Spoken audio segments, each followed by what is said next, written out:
Baiklah, Assalamualaikum warahmatullahi wabarakatuh. Kembali lagi bersama saya Muhammad Dafardana. Saya berasal dari Prodi Desain Komunikasi Visual Departemen Seni Rupa. Baiklah, di video kali ini saya ingin membahas sedikit tentang analisis peluang dan ide wirausaha. Peluang itu sangat penting bagi pemula yang ingin membuka usaha dan bisnis. Kita mulai dari analisis lingkungan bisnis. Sebenarnya, lingkungan apa saja yang terkait dengan topik yang kita bicarakan sekarang? Khususnya jika ada kaitannya dengan organisasi atau lembaga. Secara tidak langsung akan muncul dua istilah, yaitu lingkungan internal dan lingkungan eksternal. Nah, apa itu lingkungan internal? Lingkungan internal artinya lingkungan yang terkait dengan eksistensi sebuah organisasi.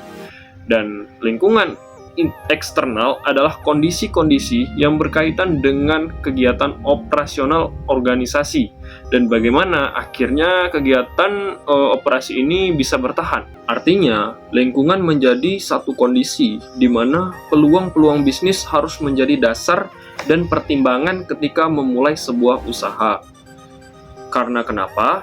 Karena internal dan eksternal akan memberikan dampak pengaruh yang tidak sedikit atas proses pelaksanaan bisnis yang kita jalankan nanti. Lingkungan eksternal pada akhirnya juga akan terbagi menjadi dua, yaitu lingkungan yang terkait langsung dengan kegiatan operasional organisasi atau yang sering disebut dengan lingkungan mikro dari organisasi. Sedangkan lingkungan yang tidak terkait secara langsung dengan operasional organisasi atau lembaga disebut dengan lingkungan makro. Lingkungan internal pada prinsipnya adalah berbagai hal atau berbagai pihak yang terkait langsung ataupun tidak langsung dengan organisasi, dengan kegiatan sehari-hari yang mempengaruhi secara langsung terhadap setiap program, kebijakan, dan keputusan organisasi. Dalam kegiatan operasional, perusahaan akan berhadapan secara disengaja ataupun tidak disengaja. Maka perusahaan tersebut akan menyesuaikan diri dengan lingkungan yang terkait dengan lingkungan makro dan lingkungan yang tidak terkait pula dengan lingkungan makro. Di dalam lingkungan mikro, yaitu ada pelanggan, kemudian pesaing, kemudian ada pemasok, dan yang terakhir ada partner strategi. Sedangkan lingkungan makro, kira-kira siapa yang kita anggap terlibat dalam konteks lingkungan makro ini? Nah, yang pertama ada regulator perusahaan atau organisasi, termasuk pemerintah, lembaga non-pemerintah, masyarakat, dan lain-lain. Kegiatan bisnis akan menjadi sistem yang tidak terlepas dari lingkungan sekitarnya. Baik mikro ataupun makro, dalam bisnis, semuanya akan menjadi kesatuan yang tidak terpisahkan sebagai sebuah sistem organisasi menjadi utuh ketika berinteraksi langsung dengan lingkungan, yaitu keseluruhan lingkungan yang melingkupinya, dan organisasi bisnis berada dalam satu lingkungan, dan lingkungan inilah yang akan menjadi faktor pendorong, bahkan sekaligus menjadi faktor penghambat organisasi bisnis. Pada dasarnya, ada dua faktor lingkungan yang akan memberikan pengaruh pada aktivitas bisnis yang akan kita lakukan. Dan ini memang memerlukan pertimbangan yang cukup matang, yaitu lingkungan kerja dan lingkungan sosial.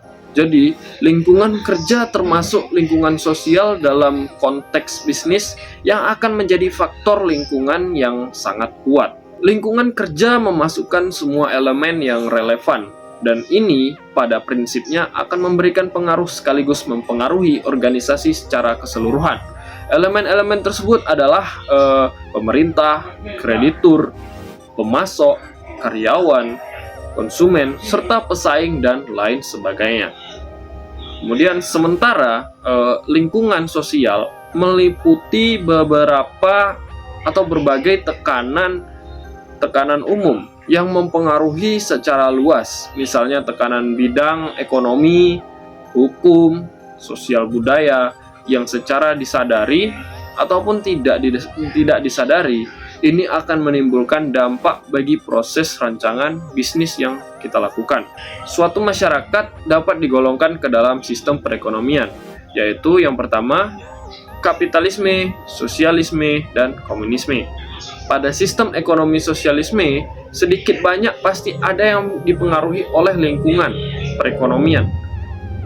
Perekonomian menjadi faktor yang akan mempengaruhi hampir ke semua prospek, sehingga memberikan pengaruh pada kebijakan, keputusan bisnis yang akan kita lakukan. Yang kedua, ada teknologi.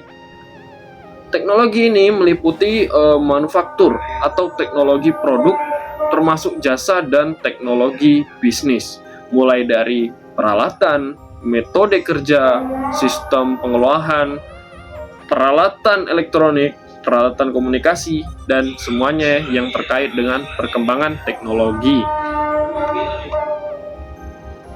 Teknologi itu semua digunakan dalam konteks bisnis dan masuk di dalam lingkungan teknologi. Yang jelas, keberhasilan beberapa lembaga untuk meningkatkan capaian tujuan dan sasaran, termasuk kemampuan kompetitif dan keuntungan bisnis melalui ilmu dan teknologi. Kemudian kita lanjut ke teknologi proses bisnis. Penerapan perencanaan sumber perusahaan atau ERP, Enterprise Resource Planning.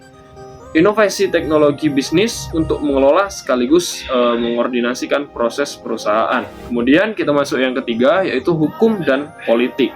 Lingkungan hukum dan politik menjadi kekuatan perusahaan pada akhirnya berada pada satu kerangka hukum, sehingga faktor ini mempengaruhi berbagai keputusan dan transaksi dari perusahaan atau organisasi kita. Lingkungan politik dan hukum memiliki peran dalam pembuatan aturan. Poin keempat, yaitu lingkungan sosial dan budaya. Ini berhubungan dengan adat istiadat karena kita ada di setiap daerah atau tempat di mana posisi bisnis kita akan dipengaruhi oleh ini. Adat kebudayaan setempat, nilai karakteristik, termasuk masyarakat di lokasi tempat kita berada. Mau tidak mau, karena kita berada di tempat orang lain, maka kita harus menyesuaikan diri. Dan jika tidak, maka kita yang akan mengalami kerugian.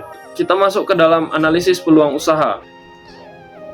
Yang pertama, bagaimana memahami pasar dan pelanggan.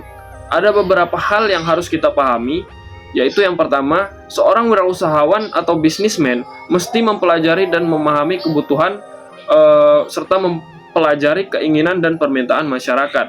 Yang kedua, seorang wirausaha merancang penawaran pasar yang memuaskan, sekaligus membangun hubungan pelanggan untuk menangkap nilai seumur hidup pelanggan. Dan yang ketiga, seorang wirausahawan mesti mempunyai orientasi yang jelas pada hasil dari memahami pasar itu, peningkatan pendapatan yang bersifat jangka panjang. Kemudian, peluang muncul karena beberapa sebab, yaitu yang pertama adanya masalah, yang kedua adanya kebutuhan, dan yang ketiga adanya keinginan. Yang keempat memang diciptakan. Ide dan gagasan wirausaha, termasuk ke dalam ide dan gagasan wirausaha. Wirausahawan atau entrepreneur adalah seseorang yang mengembangkan produk baru dengan ide baru, kemudian membangun bisnis dengan konsep yang baru.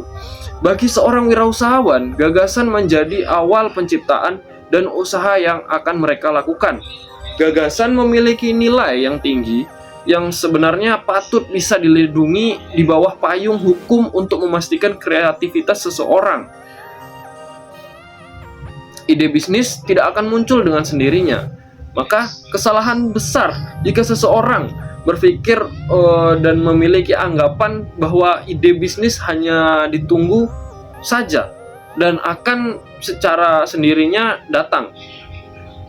Ide bisnis datang apabila kita berusaha untuk mencarinya dengan menggali informasi dan pandai membaca peluang yang memungkinkan kita membuat dan menentukan bidang yang akan kita pilih nanti. Seorang wirausahawan perlu kepandaian dan kecerdasan dalam membaca peluang bisnis. Mereka butuh kemahiran dalam mengamati kondisi sekitar yang terjadi, perlu insting yang kuat berpikir kreatif. Kita ambil pendapat dari Suryani yang menyatakan bahwa banyak hal yang mengakibatkan usaha mengalami kegagalan dan beberapa hal yang menyebabkan kegagalan itu dalam mewujudkan dan menentukan gagasan bisnis itu.